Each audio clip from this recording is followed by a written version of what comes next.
My name is Pamela. I'm standing in the quiet of my home office, my eyes fixed on the large security monitor on the wall. The camera clearly shows the front gate, where two figures stand looking utterly desperate. I zoom in on their faces. I know them better than anyone. I see the fear in their eyes and the way their once expensive clothes now hang loosely on their emaciated bodies. Behind them is a cheap, dusty rental car. My mother, Vivian, is wringing her hands nervously, and my father, Henry, just stares blankly at the ground. 7 years ago, on my 20th birthday, these two people, my so-called parents, threw me out of our house. They called me a burden, a mistake. They tossed me a backpack and told me I was good for nothing. I left with only $50 in my pocket and nowhere to go. My head of security, Leo, speaks through the intercom. His voice is calm as he says, ma'am, they claim it's an emergency. They say they've lost everything. Do you want me to remove them? I watch my mother on the screen. She seems so small now. A cold, precise smile spreads across my face. I've been waiting for this moment for exactly 7 years. No, Leo, I say, open the gate. They have no idea who lives here. Let me take you back to that fateful day. I grew up in a well-to-do family. My parents were part of the upper-middle-class social circle. My father, Henry, was a banker, always busy with work and rarely at home. My mother, Vivian, was obsessed with social status and appearances. She spent most of her time at the country club, trying to fit in with the wealthy women there. I was a diligent student. I had a 3.9 GPA and was actively involved in various school activities. I was part of the school's environmental club and volunteered at the local community center on weekends. I had big dreams of going to a top-tier university and majoring in environmental science. My parents had promised me they had a college fund set aside for me. They said as long as I maintained good grades, they would support my education. On the morning of my 20th birthday, I woke up with a sense of excitement. I expected the usual birthday breakfast and a warm celebration. But when I walked into the kitchen, it was cold and empty. There was no sign of a birthday celebration, just the hum of the refrigerator. Mom? I called out. Vivian walked in from the living room, dressed in her designer workout clothes, her hair perfectly styled. She didn't even look at me as she went straight to the coffee maker. Happy birthday, she said flatly, as if it was just another day. Thanks, I said, trying to keep my smile. Is Dad up? And did the college acceptance letters come? She paused, the coffee mug halfway to her lips. She finally looked at me, but her eyes were cold. We need to talk to you tonight. Be home by 7 o'clock sharp. Don't make any plans. I nodded, a knot forming in my stomach.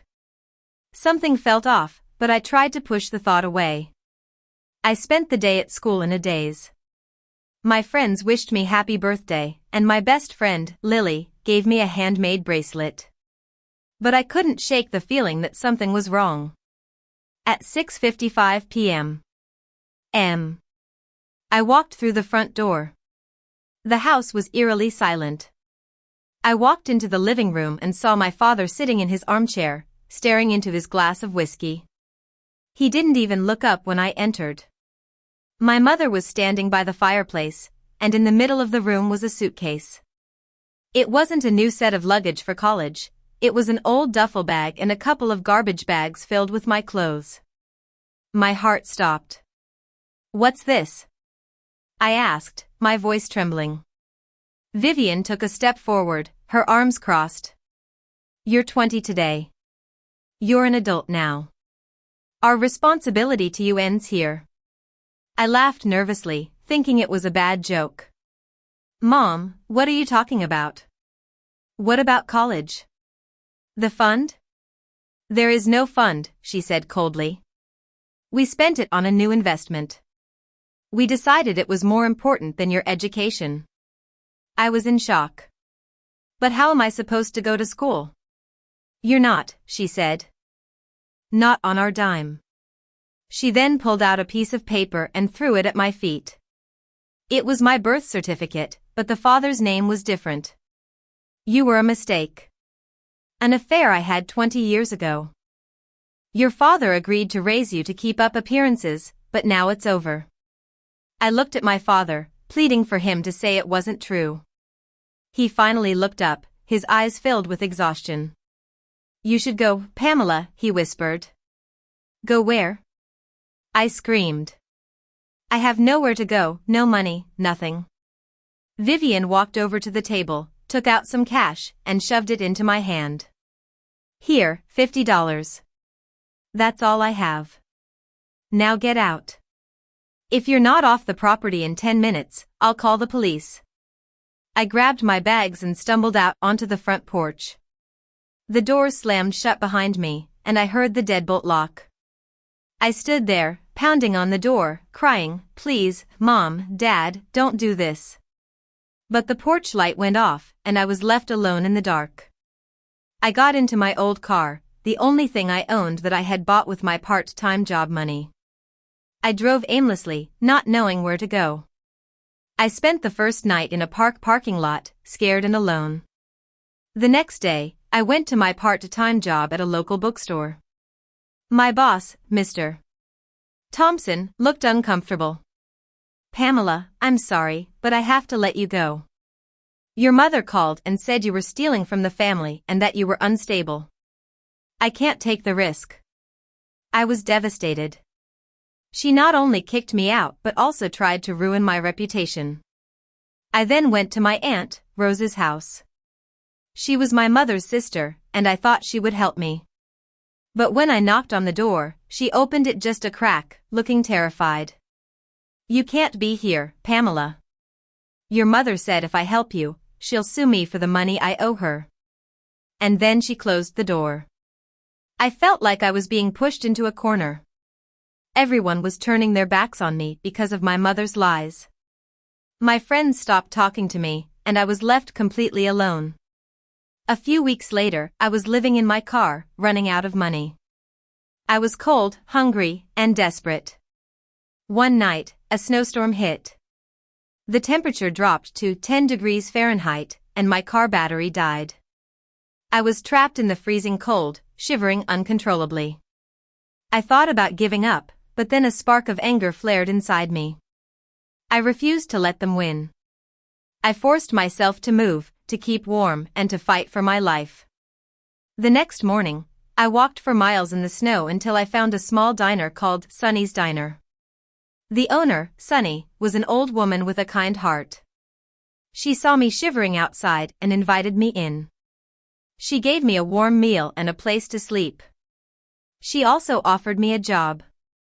I worked hard at the diner, saving every penny. One day, a regular customer, Mr. Grant, noticed my efficiency. He was a tech entrepreneur looking for an assistant. He offered me the job, saying I had a unique ability to organize and solve problems. I took the job, even though I had no formal education in the field. At Mr. Grant's company, I worked day and night, learning everything I could. I developed an app called EcoConnect, which connected environmental volunteers with local projects. The app was a huge success, and I became a millionaire. But I still had questions. Why did my mother hate me so much? Why did my father stand by and watch? I hired a private investigator, Mr. Black, to find out the truth. 2 weeks later, Mr. Black came to my office with a thick folder. He told me that my grandmother had left me an inheritance of $3 million, but my mother, who had power of attorney, had been stealing from the account. She knew that when the will was read, I would get the rest, and an audit would expose her theft. So she kicked me out to try to challenge the will. I also found out about a girl named Lucy, a foster child my parents had taken in. She was being mistreated by my parents. I met her at a park, and she told me how my mother had been hitting her and making her sleep in the basement. I decided to help her. I got her out of that house, gave her a place to stay, and hired a lawyer to file charges against my parents. I also found out that my parents had invested in a cryptocurrency scam and had lost all their money. They were in debt and had to sell their house. I bought the mortgage company that held their mortgage and foreclosed on their house. Now, as I watch them standing at my gate, I feel a sense of closure. They walk up the driveway and park next to my luxury car. My mother gets out first. She looks old and haggard. When she sees me, she freezes. "Pamela? You live here?" She stammers. I look at her calmly. "Yes, I do. And I know everything about Grandma's money and your theft. I also know about Lucy." She tries to act innocent, but I see through her. "We made a mistake. We've been looking for you," she cries. I laugh dryly. "Stop lying. You threw me out to cover your crime. You destroyed my life." My father gets out of the car, looking angry. "We're your parents. You have to help us." I pull out a check from my pocket. "I'm giving you $50, just like you gave me when you kicked me out. That's all I owe you." My mother lunges at me, but Leo steps in and blocks her. "Escort them off the property. If they return, arrest them for trespassing," I say. As I watch them drive away, I feel a weight lift off my shoulders. The district attorney later files charges against my mother for elder abuse and grand theft. She goes to prison for 5 years. My father files for divorce and moves into a small apartment. I turn my childhood home into a shelter for young people who have been abandoned. I name it the Haven. It's a place where they can feel safe and start a new life. Looking back, I realize that the best revenge is not making them suffer but building a better life for myself. I've become the person they said I could never be, and I'm finally at peace.